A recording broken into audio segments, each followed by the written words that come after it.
दुनिया का सबसे बड़ा जंगल है अमेज़न, जो 5.3 मिलियन स्क्वायर किलोमीटर्स में फैला है। और दूसरे नंबर पर कॉन्गो जंगल आता है, जो सिर्फ 1.7 मिलियन स्क्वायर किलोमीटर्स में है।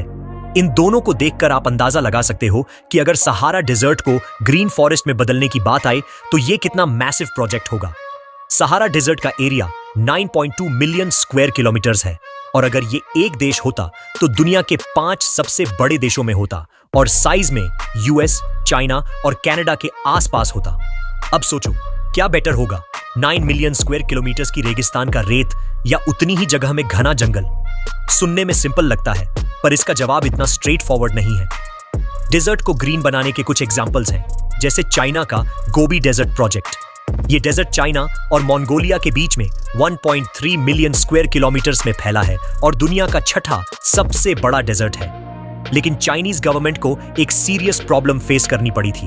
गोबी डेजर्ट हर साल 3600 किलोमीटर स्क्वायर एरिया खा रहा था, जिससे लोकल विलेजेस और फार्मिंग लैंड डिस्ट्रॉय हो रहा था और लगभग $50 बिलियन का इकोनॉमिक लॉस हो रहा था। इस प्रॉब्लम को कंट्रोल करने के लिए उन्होंने ग्रेट ग्रीन वॉल का प्रोजेक्ट शुरू किया, एक series of man made forest wind breaks. ये प्रोजेक्ट 1970 में स्टार्ट हुआ और 2050 तक कंप्लीट होने का एम है, जब तक ये 4500 किलोमीटर का एरिया कवर कर चुका होगा। अब तक के रिजल्ट्स प्रॉमिसिंग हैं। 2009 तक चाइना ने 5 लाख किलोमीटर स्क्वायर का एरिया कवर कर लिया था, जो स्पेन के टोटल एरिया के बराबर है, और ये दुनिया का सबसे बड़ा मैन मेड फॉरेस्ट बन गया है। आज ये फॉरेस्ट डेजर्ट के एक्सपेंशन को हर साल 2000 किलोमीटर स्क्वायर कम कर रहा है और कार्बन डाइऑक्साइड को भी अब्सॉर्ब कर रहा है। लेकिन कुछ कंसर्न्स भी हैं, जैसे कि ये ट्रीज अंडरग्राउंड वाटर रिजर्व्स को ड्रेन कर सकते हैं और मोनोकल्चर की वजह से डिजीजेस का रिस्क रहता है। 2000 में ऐसा हो चुका है जब 1 बिलियन ट्रीज मर गए थे। प्रोजेक्ट को पूरा होने में 2050 के बाद भी और टाइम लग सकता है। अब अगर चाइना की इस स्पीड को देखें तो सहारा को पूरा ग्रीन फॉरेस्ट में बदलने में लगभग 4600 साल लगेंगे, और ये भी तब जब चाइना के पास अफ्रीका के कंपैरिजन में ज्यादा रिसोर्सेज और मैन पावर है।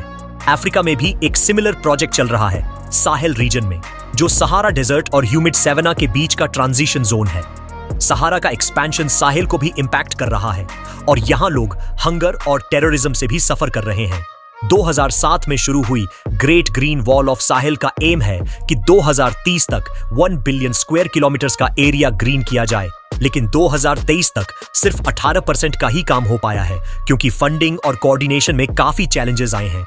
तो सहारा डेजर्ट को ग्रीन बनाना, जो टेक्निकली टेराफॉर्मिंग नहीं अफॉरेस्टेशन है, एक बड़ी सोच है। सबसे बड़ा चैलेंज पानी का है, और इसके लिए डिसैलिनेशन टेक्नोलॉजी को यूज किया जा सकता है, जो आजकल काफी एडवांस हो रही है। लेकिन पानी के साथ सही ट्रीज का सिलेक्शन भी इंपॉर्टेंट है। ट्रीज जो सब ट्रॉपिकल क्लाइमेट में अडेप्ट कर सके, फास्ट ग्रोइंग हो और कमर्शियली यूजफुल हो। यूकेलिप्टस एक अच्छा कैंडिडेट है, क्योंकि ये फास्ट ग्रो करता है और वुड, पेपर और एसेंशियल ऑयल्स में यूज होता है। साथ ही पाइन और अकेसिया जैसे ट्रीज भी सूटेबल ऑप्शंस हो सकते हैं, जो सहारा के क्लाइमेट में सर्वाइव कर सकें और वहां की जमीन को ग्रीन में बदल पाएं। चलो थोड़ा मैथ लगाते हैं। एक स्क्वायर किलोमीटर के एरिया में लगभग 1 लाख ट्रीज लगाए जा सकते हैं। इसका मतलब थियोरेटिकली देखा जाए तो सहारा में करीब 920 बिलियन ट्रीज प्लांट हो सकते हैं। लेकिन सवाल यह है कि इतने बड़े एरिया को इरिगेट कैसे किया जाए। इरिगेशन इज की, और इतने बड़े फॉरेस्ट को लगभग 470 mm पानी हर साल चाहिए होगा, जो रफली 4.3 बिलियन क्यूबिक मीटर्स पानी के बराबर है। एक पोटेंशियल पानी का सोर्स सहारा के नीचे छुपी दुनिया की सबसे बड़ी अंडरग्राउंड एक्वीफर है, न्यूबियन एक्वीफर, जो इजिप्ट, लिबिया, सूडान और चैड के बीच है। इसमें लगभग 15,000 क्यूबिक किलोमीटर्स पानी है, जिससे ये मैसिव फॉरेस्ट अपनी पहली 35 सालों की लाइफ में इरिगेट हो सकता है। लेकिन एक छोटी सी दिक्कत है, ये वाटर नॉन रिन्यूएबल है। इसका मतलब 35 साल बाद ये एक्वाइफर हमेशा के लिए ड्राई हो जाएगी, और रीजन के लोगों को भी पानी की जरूरत है, तो सिर्फ इस पर रिलाई करना वाइज नहीं होगा। इसलिए डिसैलिनेशन का रोल आता है, जो कि पानी को सी से निकालकर फ्रेश बनाने की प्रोसेस है। इजराइल, सऊदी अरेबिया और यूएई जैसे देश इस टेक्नोलॉजी में काफी आगे हैं। पहले 1 क्यूबिक मीटर पानी डिसैलिनेट करने में 20-30 किलोवाट लगते थे, लेकिन आज सिर्फ 3 किलोवाट का ही इस्तेमाल होता है। सहारा की एलिवेशन 450 मीटर्स है, तो पानी को ऊपर पंप करने में और 2.5 किलोवाट की जरूरत पड़ेगी, यानी टोटल में 5.5 किलोवाट पर क्यूबिक मीटर एनर्जी चाहिए होगी। अब इतनी पावर कहां से आएगी? सहारा रीजन में अबंडेंट सोलर एनर्जी अवेलेबल है, जो इस प्रोसेस के लिए परफेक्ट है। सहारा को ग्रीन बनाने के लिए हमें लगभग 23,650 टेरावाट आवर्स पावर जनरेट करनी पड़ेगी। अगर हम अस्यूम करें कि cost 10 cents per kilowatt hour है, तो पानी के लिए टोटल कॉस्ट करीब $2,300,650 बिलियन हो जाएगी। और ये सिर्फ पानी का खर्चा है।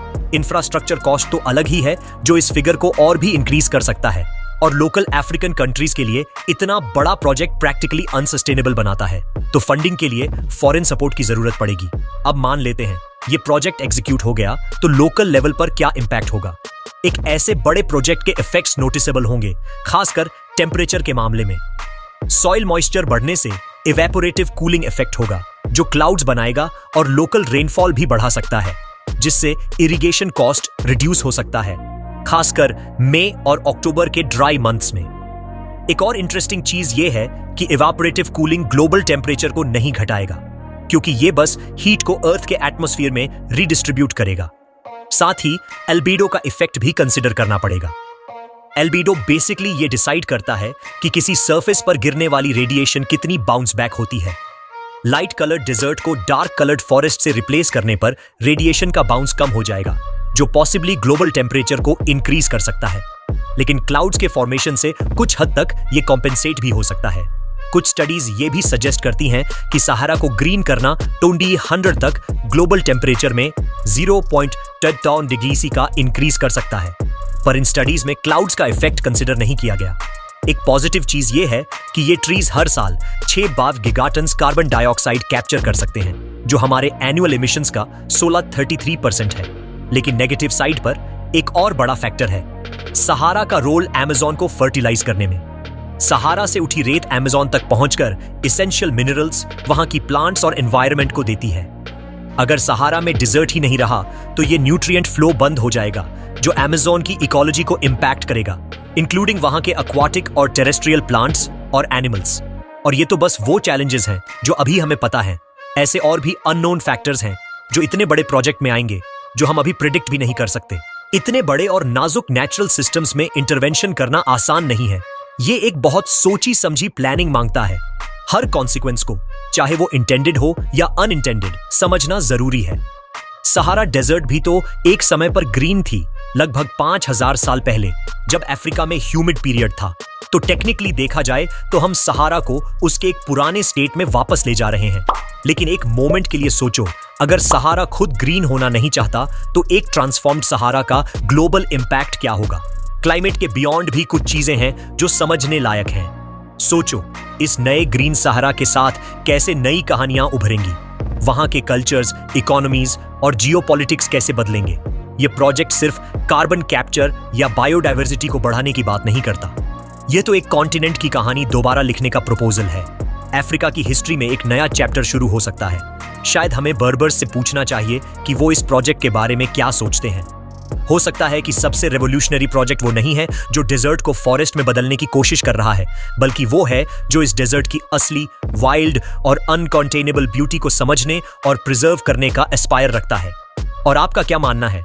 क्या सहारा डेजर्ट को रीफॉरेस्ट करना एक अच्छा आइडिया होगा? अपना आंसर कमेंट्स में शेयर करें और ऐसे ही वीडियोस के लिए सब्सक्राइब करें।